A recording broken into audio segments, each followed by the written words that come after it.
اعوذ باللہ من الشیطان الرجیم بسم اللہ الرحمن الرحیم۔ شروع اللہ کے نام سے جو بڑا مہربان نہایت رحم کرنے والا ہے۔ لاکھوں کروڑوں درود و سلام ہو کملی والے آقا محمد مصطفیٰ صلی اللہ علیہ وسلم پر، جو خاتم النبیین ہیں، جو خاتم المرسلین ہیں، کہ جن کے بعد نہ کوئی نبی ہے نہ کوئی رسول ہے۔ لاکھوں کروڑوں درود و سلام ہو آل بیت پر۔ السلام علیکم۔ آج کی جو ویڈیو ہے انشاءاللہ تعالی 17ویں روزے کے حوالے سے ہے، ربنا ظلمنا انفسنا کے حوالے سے۔ انشاءاللہ تعالی آپ نے اس روزے میں آپ نے کون سے اعمال کرنے ہیں، کس طرح سے کرنے ہیں، انشاءاللہ تعالی وہ میں آپ سے ذکر کروں گی۔ بے شک انسان کی زندگی کے ساتھ بہت سے معاملات ہوتے ہیں، آپ صرف دین سے نہیں جڑے رہتے بلکہ آپ دنیا سے بھی جڑے ہوئے ہیں، تو دنیا میں بھی بہت سے ایسے معاملات ہیں، اگر آپ اس کے اوپر بھی صحیح سے توجہ دینا شروع کر جاتے ہیں تو آپ کے تمام تر جو دینی معاملات ہیں وہ بھی ٹھیک ہونا شروع ہو جاتے ہیں، دنیاوی معاملات بھی ٹھیک ہونا شروع ہو جاتے ہیں۔ تو ہر انسان کی کیٹیگری ہے، بہت سے انسان جاہل ہیں، بہت سے انسان عقل مند ہیں۔ اب عقل مند انسان کون سے ہیں، ان کے حوالے سے آپ کو جاننا بہت ضروری ہے تاکہ آپ اس حساب سے اپنی زندگی کو گزارنا شروع کریں۔ دیکھیں، ایک دانا کا قول ہے کہ 6 باتیں ایسی ہیں جس سے جاہل پہچانا جاتا ہے۔ وہ کون سی باتیں ہیں؟ غصے کی حالت میں، یعنی ہر خلاف اتباع بات کرنے پر وہ غصہ ہو جاتا ہے، خواہ وہ کسی انسان کی طرف سے اس کو پہنچے یا کسی جانور کی طرف سے پہنچے، تو بس وہ غصہ اس نے دکھانا ہوتا ہے۔ اب نمبر 2 پر فرمایا کہ بے فائدہ کلام، یعنی عقل مند جو انسان ہوتا ہے وہ بے فائدہ گفتگو نہیں کرتا۔ اکثر لوگ جو ہے وہ ایسے بلا وجہ بولتے رہتے ہیں، تو وہ جاہل ہونے کی علامت ہے۔ اس کو چاہیے کہ مفید بات کرے، خواہ وہ دنیا کے حوالے سے ہو، جیسے کوئی بیمار ہو گیا آپ اس کو اچھی بات بتائیں کوئی نہ کوئی، یا آخرت کے حوالے سے ہے، یعنی کہ دین کے حوالے سے کوئی نہ کوئی بات کرے، تو عقل مند انسان وہ ہے جو اچھی گفتگو کرے۔ اب تیسرے نمبر پر بتایا بے محل صرف کرتا ہے، جب پیسہ آ جاتا ہے تو اس کو پتہ نہیں لگتا کہ میں کہاں پر اس کو لگاؤں، یہ بھی جہالت کی علامت ہے۔ مال ایسی جگہ پر لگاتا ہے نہ اس کو وہاں پر کوئی اجر مل رہا ہوتا ہے نہ کوئی فائدہ مل رہا ہوتا ہے۔ اور نمبر 4 پر فرمایا کہ ہر کسی کے پاس جو ہے وہ اپنی راز کی باتیں کرنا شروع کر دیتا ہے، ہر ایک کو قابل اعتبار سمجھنا شروع کر دیتا ہے، ہر کسی پر اعتماد کرنا شروع کر دیتا ہے۔ نمبر 6 پر فرمایا کہ اپنے دوست اور دشمن میں امتیاز نہیں کر پاتا ہے، اس کو نہیں پتا چلتا ہے کہ یہ میرا دشمن ہے یہ میرا دوست ہے۔ مناسب بات جو عقل مند انسان ہے وہ یہ کرتا ہے کہ اپنے دوست کو پہچان کر اس کی موافقت اختیار کرتا ہے اور دشمن کو پہچان کر اس سے بچنے کی کوشش کرتا ہے۔ اور انسان کا جو سب سے بڑا دشمن ہے وہ آپ جانتے ہیں کہ وہ تو شیطان ہے، تو آپ کو چاہیے کہ اس کا کہنا نہ مانے۔ دنیاوی معاملات میں جو بھی انسان ان باتوں پر عمل کرتا ہے انشاءاللہ تعالی اللہ کریم اس کو ہدایت کی طرف لے جاتے ہیں۔ حضرت عیسیٰ علیہ الصلوۃ والسلام کا قول مبارک ہے کہ جو کلام بھی ذکر الہی سے خالی ہوتا ہے وہ بیکار ہوتا ہے، اور جو خاموشی فکر سے خالی ہوتی ہے وہ غفلت میں شمار ہوتی ہے۔ یعنی آپ کی بات کوئی بھی، آپ کسی کے ساتھ بھی اگر گفتگو کر رہے ہیں، اگر آپ اسی میں بھی کوئی نہ کوئی دین کی بات اس کو سمجھا دیں تو وہ آپ کا کلام جو ہے وہ پورے کا پورا ایک فائدے مند کلام بن جاتا ہے، اللہ اس پر بھی آپ کو اجر دے رہے ہوتے ہیں۔ اسی طرح سے جب آپ اکیلے بیٹھے ہیں، اگر آپ کے ذہن میں کوئی فکر آ رہی ہے، یعنی نماز کے حوالے سے، اذکار کے حوالے سے، دنیا کے حوالے سے، کسی کی مدد کرنے کے حوالے سے، تو وہ بھی آپ کا انشاءاللہ تعالی وقت جو ہے وہ اللہ تعالیٰ اس کو قیمتی بنا دیتے ہیں۔ جو نگاہ عبرت سے خالی ہو، فرمایا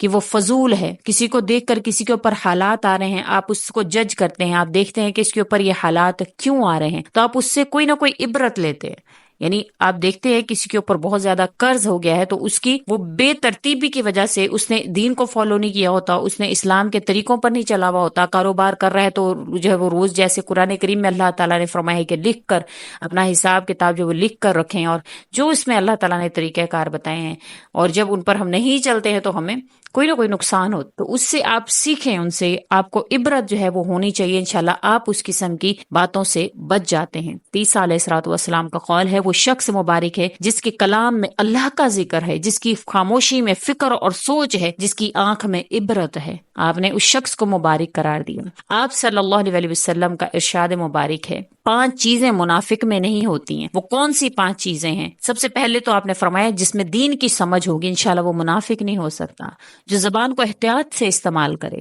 نمبر 3 چہرے کا تبسم، یعنی مسکرا کر ملے ہر ایک کو۔ نمبر 4 قلب کا نور۔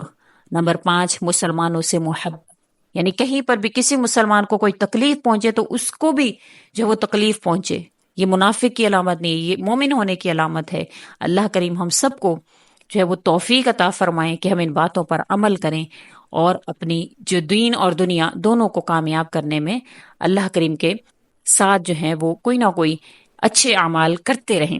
لقمان حکیم نے اپنے بیٹے کو یہ بات سمجھائی کہ بیٹے، جو آدمی برے آدمی کا رفیق بنتا ہے اسے سلامتی نہیں ملتی۔ ہم یہ نہیں دیکھتے، ہم بس یہ دیکھتے ہیں کہ اس کے پاس مال و دولت کیا ہے، لیکن اس کی صحبت کیا ہے، وہ کیا اعمال کر رہا ہے، ہمیں اس سے کوئی غرض نہیں ہوتا۔ اور آپ نے فرمایا جو بری جگہ پر جاتا ہے وہ بدنام ہوتا ہے۔ جب باقیوں پر کوئی مسئلہ ہوتا ہے تو آپ، ظاہری سی بات ہے، جس صحبت میں آپ بیٹھ رہے ہیں آپ کو بھی ویسے ہی شمار کیا جائے گا۔ جو زبان کی حفاظت نہیں کرتا، فرمایا وہ نادم ہوتا ہے۔ نبی کریم صلی اللہ علیہ وسلم کا ارشاد ہے، وہ شخص مبارک باد کے لائق ہے جو اپنی زبان کی حفاظت کرتا ہے اور گھر کی چار دیواری میں رہتا ہے اور اپنی خطاؤں پر روتا رہتا ہے۔ تو آج کا عمل ربنا ظلمنا انفسنا کے حوالے سے، اور ہم نے اپنی جانوں پر اسی طرح سے ظلم کیا کہ ہم نے اپنی جانوں کو ان اعمال کے ذریعے سے ظلم کیا۔ ہماری جان کا ظلم تو اپنی جان کے اوپر تو یہی ہے کہ ہم نے فضول باتوں میں اپنے آپ کو لگا لیا، عبادت کے علاوہ بھی۔